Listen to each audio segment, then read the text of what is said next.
Buenos días.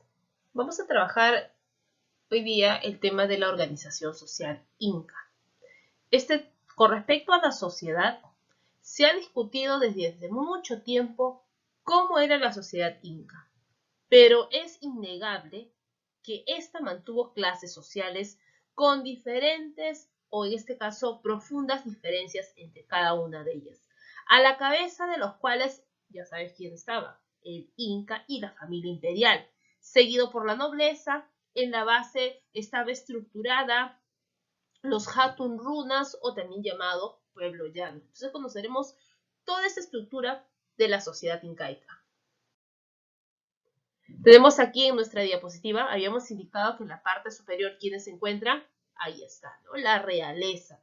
¿Quiénes están en la realeza? Pues aquí está el Inca y toda su familia imperial, quienes vivían y eran asistidos en sus propios palacios. Eran considerados como encarnaciones vivas de los dioses, hacia los cuales el pueblo guardaba una actitud de este caso de reverencia y afectuosa.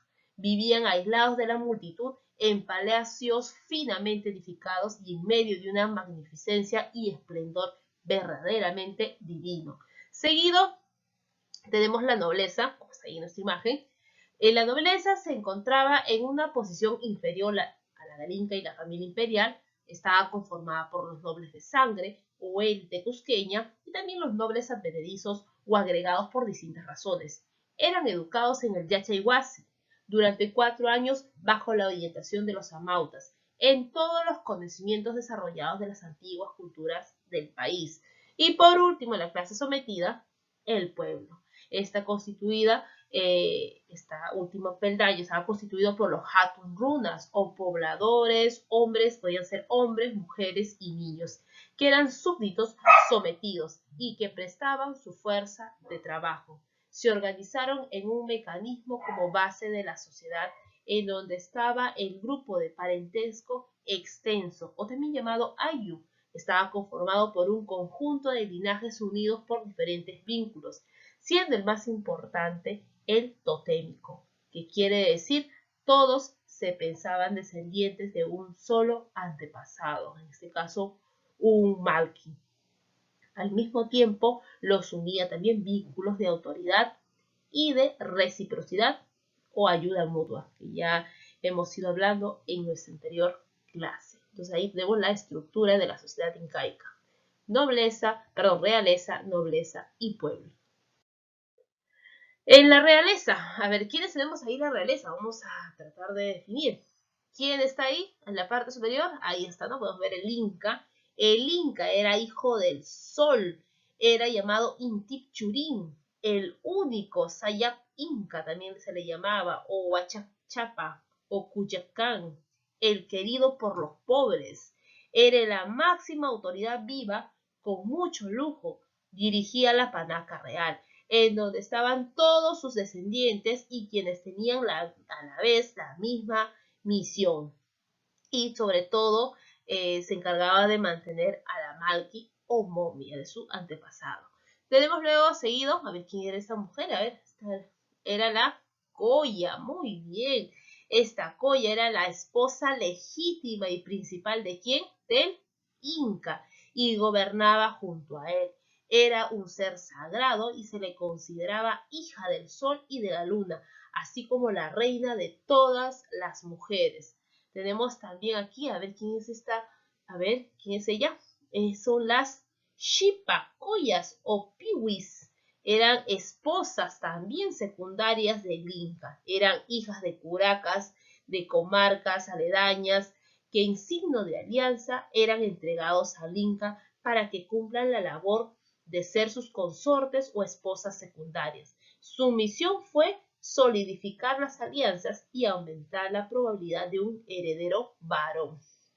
Y por último tenemos aquí a los piwichuris. Estos piwichuris, o llamado Isu o Hapsichurix, eran los hijos del Inca. ¿Tenidos por quién? Con la Coya, ¿no es cierto? A quienes se les llamaba piwichuris. Y eran también, estos piwichuris eran los hijos de las esposas secundarias o también concubinas, a quienes se les llamaba isu o hapchichuris. Según su rol, dividieron en auquis, ñustas y payas. No se vayan a olvidar. Entonces, a ver, vamos a explicar nuevamente. Habíamos indicado que los pihuichuris eran los hijos del Inca que había tenido con la Coya. A ellos se le llama pihuichuri. Y a los hijos que había tenido con la esposa secundaria o concubina se les llamaba isu haptichuris. No se vayan a olvidar. Y estos isu haptichuris y también los pihuichuri estaban divididos por auqui, ñustas y las llamadas payas. Ñustas eran las hijas del Inca. No se olviden ese dato, jóvenes. Tenemos luego, aquí tenemos por ejemplo la vestimenta del Inca. En la vestimenta del Inca, o sea, esto de aquí representa las insignias que lo identificaban, en este caso, con su alta investidura. Tenemos sus inmensas orejeras, su yauto que llevaba en la cabeza, su mascaipacha roja, de plumas de aves exóticas. Tenemos luego su suntur paupar, lo que lleva entre la mano, y su inmensa yacoya. Esta yacoya que como una especie de capa.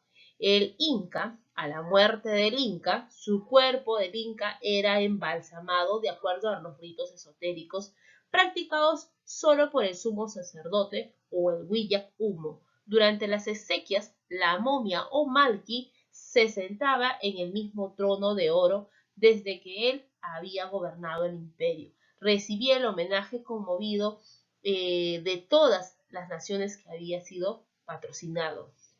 Su imagen del Inca es en este caso considerado hijo de una divinidad. Era tan respetado, venerado, incluso temido, que la gente del común no le miraba a los ojos, y cuando visitaba su territorio lo hacía en una litera cargado por hombres, o en este caso eran hombres lupacas, bien entrenados y especializados en este menester, ¿no? Y a ver, aquí, ¿quién es este personaje? Este era la Coya. La Coya también tenía sus vestimentas muy típicas. Esta mujer era muy especial, que constantemente acompañaba al Inca por cualquier parte en el que éste se iba, ¿no? Ya fuese en época de paz o en tiempos de guerra. Por eso muchas Coyas dieron a luz en pueblos y caminos de tránsito o no en el Cusco. Ellas residían en amplios aposentos, estaban rodeados de criados, flores, aves de colores, que las divertían con sus trinos y revoloteos. Su ropaje, asimismo, era de lana de vicuña, como puedes apreciar, con innumerables tocados, pero la pieza más llamativa era la llamada yicya, esta la que lleva en la espalda, o pequeña manta que lleva sobre el hombro y la espalda, que sujetaba con enormes y hermosos topos o prendedores de oro y plata, que servía de adorno. En sus cabezas llevaba, ¿qué es lo que llevaba, jóvenes? Esas winchas, que puedes ver aquí en la parte superior, estas winchas, o también llamados tocados, con la que aseguraba su larga cabellera. Ella lucía los emblemas de su panaca o grupo de filiación. Por ejemplo, aquí tenemos las principales prendas que tenía la Coya. Tenemos el cubrecabeza, que era su cupa o ñañaca. Tenemos la túnica, que era llamada axu. Tenemos la mantilla o yicya, que ya les expliqué, las sandalias, también llamadas ojotas, el alfiler o tupu y la faja, que es conocida como chumpi. Entonces, todas estas forman la vestimenta de la Coya. Tenemos aquí nuestro mapa conceptual. En este mapa conceptual en este caso lo hemos dividido de la siguiente manera los grupos sociales. Tenemos que la sociedad inca estaba conformada por una nobleza. Esta era de sangre y también era una nobleza advenediza. La nobleza de sangre, como podemos apreciar, era también conocida como la élite cusqueña. Estaba conformado por integrantes de la panaca fundadora, estaba también integrado por los descendientes de cada gobernante y que se quedaron al cuidado del malqui al fallecer el Inca. Ellos se van a encargar de asistir a las instituciones del gobierno imperial en cumplimiento de las tradiciones nobiliarias. Se deformaban intencionalmente las orejas para diferenciarse de la nobleza advenediza y del pueblo, razón por la cual llevaban el nombre de orejas largas, para lo que los españoles los denominan los llamados orejones. Luego tenemos la nobleza advenediza. En esta nobleza advenediza nosotros podemos apreciar a quiénes, pues al curaca. Acá se encuentra el curaca, que correspondía a los curacas o miembros nobles del pueblo sometido, y también a la nobleza de privilegio. Esta nobleza de privilegio que estaba conformada por aquellos que realizaban funciones especiales para el Estado o habían realizado grandes actos para el imperio y eran premiados por el ¿quién? Por el Inca. Tenemos aquí el pueblo, quienes eran los Hatun Runas. Tenemos aquí el pueblo, quienes eran los Hatun Runas, hombres o gente que habitaban y pertenecían al pueblo. Se dedicaban a las labores agrícolas, ganaderas y a cumplir con las obligaciones del Estado inca. Estos servicios de carácter temporal podían ser de pocos años, una veintena de años o de por vida. Era conocido las siguientes maneras. Por ejemplo, tenemos los mitacunas. Estos mitacunas o mitimaes eran grupo de personas o ayllus trasladados según la necesidad estatal. Podían trabajar en la tierra o en un taller manufacturero por 10 o 25 años. Tenemos los llanas o llanacunas, eran servicios casi permanentes. La prestación del servicio era considerado temporal, aunque el tiempo requerido, para este caso requerido, fuera toda la vida. Sin embargo, esta situación era también hereditaria. Tenemos también que el pueblo estaba integrado por los Mitmayoc, que no está en el libro, tampoco en nuestro mapa conceptual, pero igual lo explico. ¿Quiénes eran los Mitmayoc? Eran los trabajadores en construcción de minas u otros servicios para el Estado. Sus trabajos eran obligatorios, pero de corto tiempo. Los incas sabían que no podían tener a la gente toda su vida en una misma, en este caso, construcción, porque no aguantaría. Y por último tenemos al pueblo que también estaba integrado por los piñas o pinas.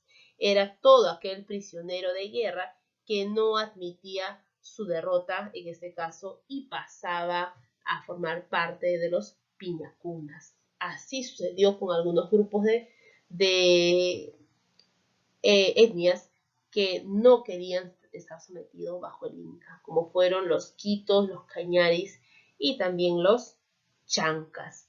No te olvides también un dato adicional. Tenemos lo que viene a ser las runas o hatun runas. ¿Qué eran los runas o hatun runas?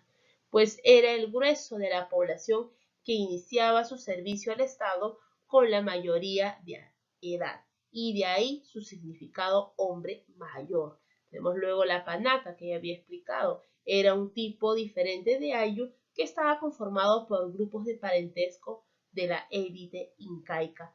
Estos nuevos ayus se separaron y diferenciaron, y en este caso, se diferenciaron del resto del mundo. Ok, jóvenes, no se vayan a olvidar un dato también adicional para que tengan ahí presente es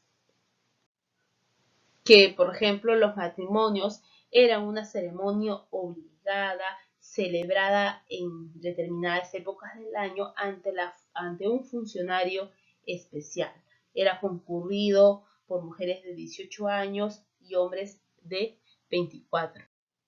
Y cuando se casaban, lo hacían en el mismo ayo, formando hileras, tanto los hombres como las mujeres, después que habían pasado por un periodo de prueba o convivencia, y se le comprometía a casarse. Ya ve, ellos antes de casarse tenían que primero convivir, a eso se llamaba servinacuy. Era una forma curiosa de matrimonio, en este caso, que tenías que convivir con tu pareja antes de casarse, ¿no? Si no funcionaba la relación, pues no pasaban al siguiente nivel, que era el matrimonio. El nacimiento y la niñez. ¿Cómo era el nacimiento y la niñez durante el Tahuantinsuyo? Pues cuando nacía un noble, se realizaban grandes fiestas. En cambio, cuando se tratase de un niño del pueblo, no había una ceremonia especial y solo se inscribía en el Quipucamayo.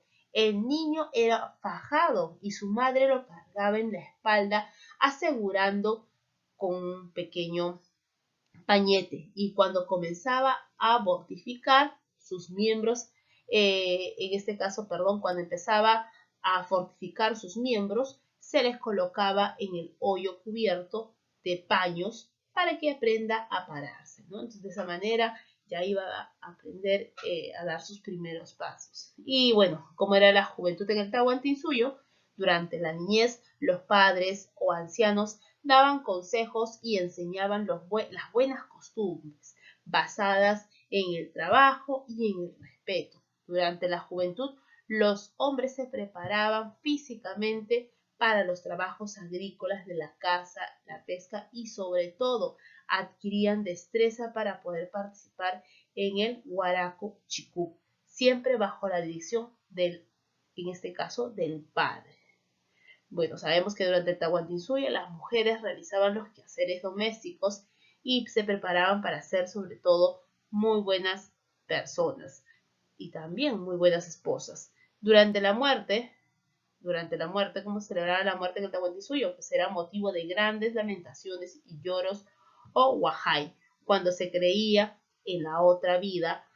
Ellos en este caso van a balsamar en los cadáveres en cunclillas y luego estos eran enterrados. Entonces, jóvenes, no se olviden acerca de las principales características de la organización social del Tahuantinsuyo. Además, les he dado unos datos adicionales que no están en el libro, así que trata en este caso de reforzar y estudiar, y nos vemos en la tarde.